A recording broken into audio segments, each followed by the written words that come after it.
काल एक अत्यंत महत्त्वाचा निर्णय आम्ही घेतला की आता औद्योगिक क्षेत्रामधल्या ज्या जमिनी आहे त्या जमिनीला येण्याची गरज नाही। आता इंडस्ट्रियल बेल्टमधल्या जमिनीला येण्याची गरज नाही आहे, हा निर्णय आम्ही घेतला। आणि आज ज्या वर्ग 2च्या जमिनी वर्ग 1 करायच्या आहेत त्याबद्दलही आम्ही निर्णय घेतला।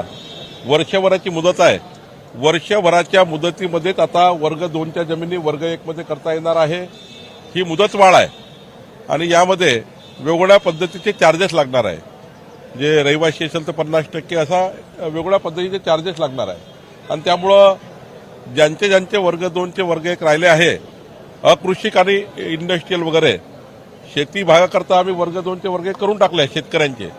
पण जे इंडस्ट्रियल आहे, जे औद्योगिक आहे, काही सोसायटीज आहे, काही त्या ठिकाणी वाणिज्य आहे, या भागातले वर्ग 2 ते वर्ग 1 वर्षभराच्या आतमध्ये सर्वांनी करून घ्यावे अशी विनंती आपल्या माध्यमातून आम्ही करतो आहे। कॅबिनेटने आज निर्णय घेतला आहे। Hair, skin, obesity, infertility, thyroid या विविध विकारांनी त्रस्त आहात? हडपसरमध्ये रिव्हाइव्ह होमिओ केअर मध्ये संपर्क साधा आणि खात्रीपूर्वक इलाज करून घ्या। नामांकित होमिओपॅथी तज्ञ डॉक्टर निरंजन रेवडकर यांच्याशी संपर्क करा।